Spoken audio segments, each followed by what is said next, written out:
Welcome everybody to Extreme Off-Road Silly Bills, and today we're dealing with the Lexus RCF Track Edition from 2020, and this has 1,281 horsepower, 788 pounds-feet of torque from a 5.4 litre twin turbocharged V10 engine. The car itself now weighs 3,416 pounds, has off-road tyres, all-wheel drive and off-road suspension, and it can now do 0 to 60 in 2.372 seconds, 0 to 100 in 5.041 seconds, and going to a top speed of 240 miles an hour. So yeah, the UK is currently having a heat wave, so if you can hear any background noise, and that's why, because my windows are open and I really can't deal with the heat without them open, so I'm sorry about that, but that's just the way it is. But yeah, this has the engine from the Lexus LFA, although now turbocharged and slightly larger in terms of cubic capacity. And yeah, it's the first Lexus that we've had on this series so far. And yeah, the handling and the braking are pretty good, especially compared to some vehicles on this series, and the launch, acceleration and top speed are excellent. But obviously it is a track car, so even though it's had off-road tyres and off-road suspension, it's not got the best off-road capability there, and obviously it was never meant to deal with all-wheel drive. So yeah, whether or not those additions that it's not really meant for dealing with harm it in terms of being able to deal with this course or help it, we'll have to see. But yeah, I'm expecting good things from this, mostly because the Plymouth Barracuda in the previous episode was a huge surprise. Not only the oldest car in the top 10, but got into the top 3. Third place, in fact, only just over half a second, or just under half a second slower than the Bertie Toyota Tacoma TRD performance truck. So yeah, if that car can be quick, then surely any car in this series can be as quick. Well, that obviously depends on a lot of things, but yeah, that Barracuda was surprisingly fast. So yeah, and this car does handle better than that car, but I think some of the reasons why that was as quick as it was is the fact it had a huge amount of power. Didn't weigh all that much, it weighed less than this, for instance, and yeah, it's old, you know, traditional kind of suspension and stuff like that, even with off-road suspension, was quite soft and pliable, whereas this is not the case for this car. We've already careened off one bit.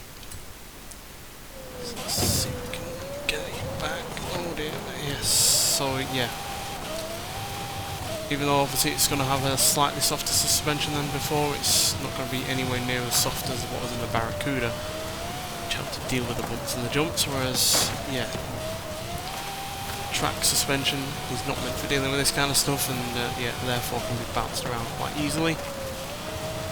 Obviously soft suspension can also do that, but the Barracuda was in the sweet zone in that regard, whereas this doesn't seem to be the case for this. So yeah, with that bit there, we're not going to be anywhere near as quick as some cars on this series, but hopefully we'll make up for it in the rest of the course. Yeah, the rear end there bouncing up again is not helpful. Then again, to expect this to be perfect or near perfect, given it's well out of its comfort zone, is obviously going to be asking a lot.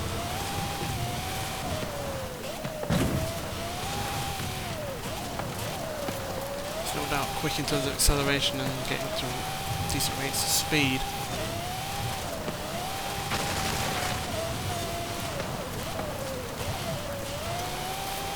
It's dealing with the power and the all-wheel drive fairly well as well, so yeah, it's only really the suspension that is letting us down at the moment.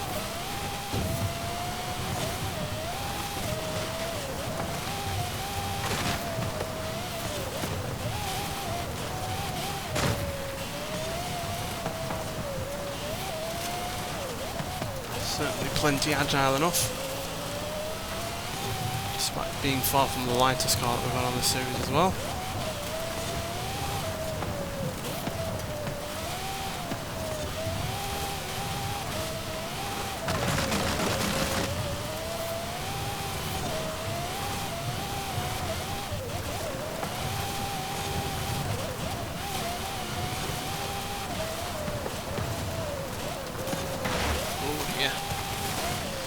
Shot that a little bit.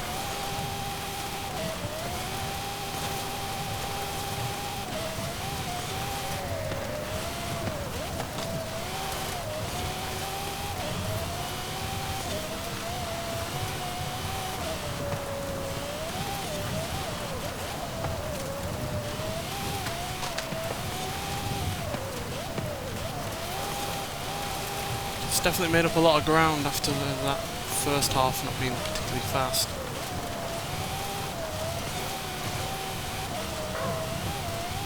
It's not going to be quite as quick as the Barracuda, but it is still going to be under 3 minutes 20 at 3 minutes 19.950.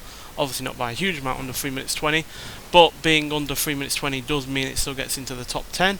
It beats the Toyota Tacoma TRD Pro, the Ford Mustang Mach-E 1400, the Nissan Safari's 370Z Safari Rally, and it knocks the Jeep Gladiator Rubicon out of the top 10. So yeah, I can only imagine how quick this would have been had it had not the suspension issues in the first half, where it was getting bounced about a fair bit, because yeah, that is only just over 2 seconds slower than the Barracuda, and this definitely felt quicker in some areas than that car.